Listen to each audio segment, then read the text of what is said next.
இந்த வந்தே மாதரம் பாட்டை நம்ம பாடணும், தேசிய பாடலாம். நான் கேட்கிறேன், இந்த பாடல் யார் யார் பாடணும்னா வங்காளதேசக்காரமான பாடு.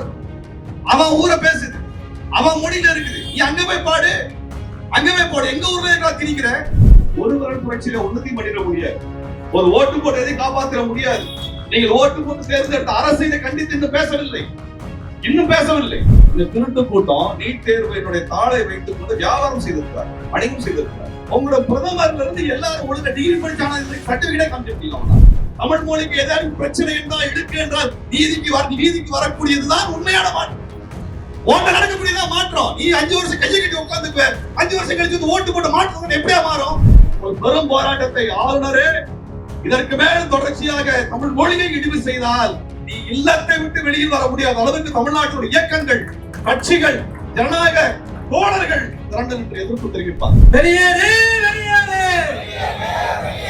தமிழ் தாய் வார்த்தை அவமதிக்கு சங்கி ஆளுநரே வெளியேறு, தமிழ்நாட்டை விட்டு வெளியேறு.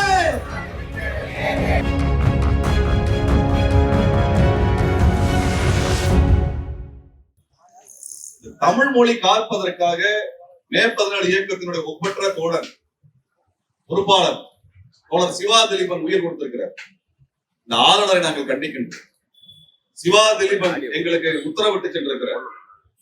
தமிழ் மொழிக்கு இழுக்கு நேர்ந்தால் அது எவனாக இருந்தாலும் எதிர்த்து நெல் என்று எங்களுக்கு உத்தரவிட்டிருக்கிறார். சிவா திலீபனுடைய நினைவிலே ஏந்திதான் இந்த போராட்டம் நடந்து கொண்டிருக்கிறது. ஆகவே இந்த ஆளுநரை நாங்கள் எச்சரிக்கை கடமைப்பட்டிருக்கின்றோம்.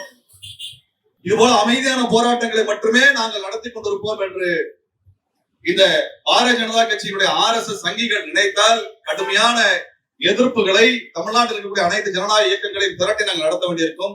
பல்லாயிரக்கணக்கான தமிழர்கள் ஒன்று திரண்டு இந்த ஆளுநர் அலுவலகத்தை, இல்லத்தை முற்றுகையிடுகின்ற போராட்டத்தை தோழர் சிவா திலீபனுடைய உத்தரவை ஏற்று நாங்கள் நடத்துகின்ற நிலைக்கு நாங்கள் முன்னகர்வோம் என்பதை சமயத்தில் தெரிவித்துக் கொள்கிறோம். ஊடகங்களுக்கு நாங்கள் தெரிவிக்கின்றோம். தயவு செய்து சொல்லுங்கள், நாங்கள் ஒரு உயிரை கொடுத்திருக்கிறோம். தமிழ் மொழிக்காக எங்கள் தோழர் சிவா திலீபன் களம் கண்டிருக்கிறார், உயிர் கொடுத்திருக்கிறார். அதனால ஒரு காலத்திலும் நாங்கள் பின்வாங்க மாட்டோம். எங்கள் தோழர்கள் உயிருக்கு அஞ்சுபவர்கள் அல்ல. எங்கள் தோழர் உயிர்களை ஒரு பொருட்டாக நாங்கள் எங்கள் உயிரை நாங்கள் பார்க்கவில்லை. தமிழ் மொழிதான் எங்கள் உயிர், தமிழ் மொழிதான் எங்கள் உயிர். தமிழ் மொழிக்கு இழுக்கு செய்யறத உன் வேலையா வச்சுட்டு இருந்தேன்னா பார்த்துட்டு நாங்கள் சும்மா இருக்க மாட்டோம். தமிழ்நாடு முழுவதும் பல்லாயிரக்கணக்கான தமிழர்களை ஒன்று திரட்டி இந்த ஆளுநர் மாளிகை வெளியில் வர இயலாத அளவிற்கு ஒரு முற்றுகை போராட்டத்தை நாங்கள் நடத்தி காட்டுவோம் என்று எச்சரிக்கின்றோம். ஆகவே இது ஏதோ அடையாள போராட்டமா வர்றோம், போராடுறோம், போறோம்னு ஆளுநரை நினைச்சுக்காத. நீ ஏதோ அதிகாரம் மமதையில உட்கார்ந்துருக்க நினைச்சுக்காத. இதற்கு முன்னால் இருந்த ஆளுநர்கள் எல்லாம் அந்த இல்லத்தை விட்டு வெளியில் வர இயலாத அளவிற்கு தமிழ்நாட்டில தமிழர்கள் போராட்டத்தை நடத்தினார்கள். உன்னுடைய எஜமா மோடி வரும் பொழுது அவருக்கு சாலையில் செல்வதற்கு அச்சப்பட்டு அவர் குறுக்கு வழிகளை சென்றது தமிழ்நாட்டில் நடந்த வரலாறு. ஆகவே தமிழர்கள் தமிழ் மொழியை உயிரை கொடுத்து காப்போம் என்பதை இந்த சமயத்தில் ஆளுநருக்கும் பாரதிய ஜனதா கட்சியுடைய கும்பலுக்கும் நாங்கள் எச்சரிக்கை விடுத்து எங்கள் போராட்டத்தை நாங்கள் முன்னகர்த்துவோம். பாரதிய ஜனதா கட்சி ஆளுநர் பதவியை வைத்துக் கொண்டு, ஆளுநர் பதவியை கேள்வி கேட்க முடியாது. ஆளுநருக்கு அதிகார வரம்பு என்று எந்த வரம்பையும் அரசியல் சாசனத்தில் சொல்லலை. அப்படிங்கிறதுனால அதை வைத்துக் கொண்டு நம் மீதான பல்வேறு விஷயங்களை திணிக்கிறாங்க. நீட்டு தேர்வை ரத்து செய்ய வக்கில்லாத இந்த ஆளுநர் வங்க பாடலை நம்மீது திணிக்கின்ற திமிரோடு இங்கே செயல்பட்டுக் கொண்டிருக்கிறார். நம் மக்கள் என்ன கேட்கிறாங்க? தங்கை அனிதா இறந்து போனார், அதற்கடுத்து 13 குழந்தைகள் மருத்துவக் கல்லூரியில் படிக்க முடியாம தன்னை தானே அழித்துக் கொள்ளக்கூடிய அவலத்தை நாம் பார்த்தோம். நம்ம வீட்டு குழந்தைகள். அதற்கு நீட் தேர்வில் விளக்கு வேணும் கேட்டா அதை பேசுவதற்கு வக்கில்லை. அந்த சட்டத்தை ஆதரிப்பதற்கு இவர்களுக்கு மனம் இல்லை, தடுத்து வைத்திருக்கிறார். நீட் தேர்வு என்றால் பெரிய யோகியமான தேர்வுன்னு பேசினாங்க. இப்ப என்னன்னா நீட் தேர்வில அந்த வினாத்தால் வெளியில் வந்து விட்டது. ஆகவே நீட் தேர்வை ரத்து செய்கிறோம் என்று சொன்னார்கள். நம் குழந்தைகளினுடைய காதணிகளை கழட்டுவது, உடைகளை கிழிப்பது, அவர்கள் போட்டு வந்திருக்கக்கூடிய செருப்பு வரை அனைத்தையும் பரிசோதனை செய்வதெல்லாம் என்றெல்லாம் சொல்லி நாடகம் நடத்தின கூட்டம், இந்த திருட்டு கூட்டம் நீட் தேர்வினுடைய தாளை வைத்துக் கொண்டு வியாபாரம் செய்திருக்கிறார், வணிகம் செய்திருக்கிறார். தமிழ்நாட்டினுடைய மாணவ செல்வங்களுடைய எதிர்காலத்தை நாசப்படுத்திய கூட்டம் தான் இந்த ஆளுநர் கூட்டம். இவங்கதான் இந்த நீட் தேர்வை வைத்து அந்த வினாத்தாளை வைத்து பணம் சம்பாதிச்சு கொள்ளையடிச்ச கூட்டம். நம்முடைய மாணவர்கள் நம்மளுடைய கல்லூரியில மருத்துவம் படிப்பதற்கு, நம்ம ஊர்ல நம்ம கட்டின கல்லூரியில நம்ம பிள்ளைகள் மருத்துவம் படிப்பதை தடுக்கக்கூடிய வகையில நீட் தேர்வை கொண்டு வந்திருக்கிறான். அந்த நீட் தேர்வு பெரிய யோக்கியமான தேர்வு. வர்ற குழந்தைகள் எல்லாத்தையும் மாணவர் எல்லாத்தையும் சட்டையை கிழிக்கிறது, காதலிய பாக்குறது, வாட்ச புடுங்கிறது, எல்லா வேலையும் பண்ணானு. ஏதோ பெரிய யோக்கியன் மாதிரி நேர்மையா நடத்துற மாதிரியான எல்லா வேலையும் பண்ணானுங்க. ஆனா என்னடாச்சு, உங்க அரசாங்கத்தை என்னடாச்சு, நீட் தேர்வுடைய வினாத்தால் வெளியில கசிஞ்சிருக்கு. இன்னைக்கு நீட் தேர்வு ரத்தாகி இருக்கிறது, மறு தேர்வு வந்து. இதான் உங்க யோக்கியதை. உங்க யோக்கியத்தை தான். உன்னால ஒரு பரீட்சை நடத்த முடியும். ஏன்னா உங்களோட பிரதமர்ல இருந்து எல்லாரும் ஒழுங்கா டிகிரி படிச்சானா சர்டிபிகேட்டே காமிக்க முடியல. அவங்களால கல்வி அமைச்சர் சர்டிபிகேட் காமிக்க முடியல. எல்லாருமே வந்து நான் என்ன படிச்சேன் சொல்லுவதற்கு கூட வழி இல்லாத இந்த கூட்டம் ஒரு தற்கொலை கூட்டம் அங்க ஆட்சி கட்டளை அமர்ந்து கொண்டு நம்முடைய பிள்ளைகளினுடைய எதிர்காலத்தை நாசப்படுத்தி இருக்கலாம். நீட் தேர்வுக்கு ரத்து செய்வதற்கு மசோதாவிலே தமிழ்நாடு சட்டசபையில் ஏகமானதாக நிறைவேற்றப்பட்ட மசோதாவை கையெழுத்து போடுவதற்கு இந்த ஆளுக்கு வலிக்குது. ஆனா முஸ்லிம்களை கொலை செய்ய வேண்டும், வங்கம் என்பது மிகப்பெரிய நிலப்பரப்பு, அது அப்பேற்பட்ட இடம் அப்படின்னு பாராட்டி பேசுகின்ற இந்த வந்தே மாதரம் பாட்டை நம்ம பாடணும், தேசிய பாடலாம். நான் கேட்கிறேன், இந்த பாடல் யார் யார் பாடணும்னா வங்காளதேசக்காரன பாடட்டும்.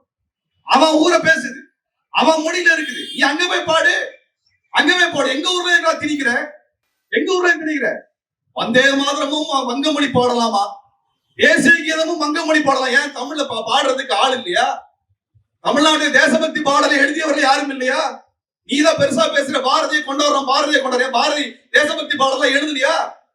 ஏடா எப்பவுமே வங்க மொழியை பார்த்தோம்னா வேற ஒண்ணு இல்ல, வங்காளத்துல தேர்தல் வந்து அங்க ஓட்டு பொறுக்கணும். அந்த ஓட்டு பொறுக்கிறதுக்கு தான் வங்க மொழி பாடலை நம்மள திணிச்சானுங்க. அது எதுக்கு இந்த ஆளுநர் இங்க வந்து பாடிட்டு இருக்கிறாரு? இங்க வந்து பாடிட்டு இருக்காரு. தமிழ் மொழிக்கே 3ஆம் இடம். வேணா நீ மேற்கு வங்கத்துல சோரம் வாங்கி தின்னு ராஜா, அங்க வேணா நீ வந்து சம்பளம் வாங்கிக்கோ. எங்க ஊர்ல வாங்க, நாங்க எதுக்கு அவனுக்கு சம்பளம் தரணும்? நான் 150 ஏக்கர் நிலத்தை உனக்கு கொடுக்கணும், நாங்க எதுக்கு தரணும் உனக்கு? இப்படி தமிழர்களுக்கு எதிராகவே வேலை செய்யும். இதேவே ஒரு வேலையா வச்சிருக்கக்கூடிய இந்த கூட்டம் தமிழ்நாட்டிலிருந்து விரட்டடிக்கப்பட வேண்டும், ஆட்சி அதிகாரத்திலிருந்து விரட்டடிக்கப்பட வேண்டும். அது வரைக்கும் மக்களை நாம் அரசியல் படுத்துறதா இங்க வந்திருக்கிறோம். எதுக்கு ஆர்ப்பாட்டம் நடத்துகிறோம்? மக்களிடத்துல சொல்லுகின்றோம். இது ஆளுநர் காதுக்கு கேட்குதா கேட்கல? அவங்களுக்கு முதல்ல காது முளைச்சிருக்கானே தெரியல. அவங்க காதே முளைச்சிருக்கான்னு தெரியல. மூளை முளைச்சாதான் காது முளைக்கும். அவங்க மூளையை முளைச்சது இல்ல, காது முளைச்சது. அவங்களுக்காக நம்ம சொல்லல, மக்கள் இடத்துல சொல்லுகின்றோம். மக்கள்கிட்ட சொல்றோம், இப்படி வந்து தமிழர் விரோதவர் தான் நம்மளை ஆட்சி செஞ்சுட்டு இருக்கிறான். ஆளுநர் என்கிற பதவியே தேவையில்லாத பகுதி. வெள்ளக்காரன் கொண்டு வந்த பகுதி. வெள்ளக்காரனா எதிர்க்கிறான் பிஜேபி காரன், கிறிஸ்தவன் சொல்றான், அந்நியன் சொல்றான், அந்நிய கைக்கூலின்னு சொல்றான். ஆளுநர் பதவி யாருப்பா? அதுவும் அந்நிய கைக்கூலி உருவாக்குற பதவி தான். தூக்கி போடு, வச்சிருக்கா.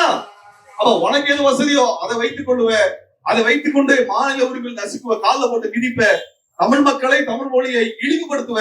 இதையெல்லாம் தமிழிடம் பார்த்து கொண்டிருக்குமா என்ற கேள்வி எழுப்புறோம். இன்னைக்கு எல்லாரும் திரண்டிக்கு வந்திருக்கிறோம்.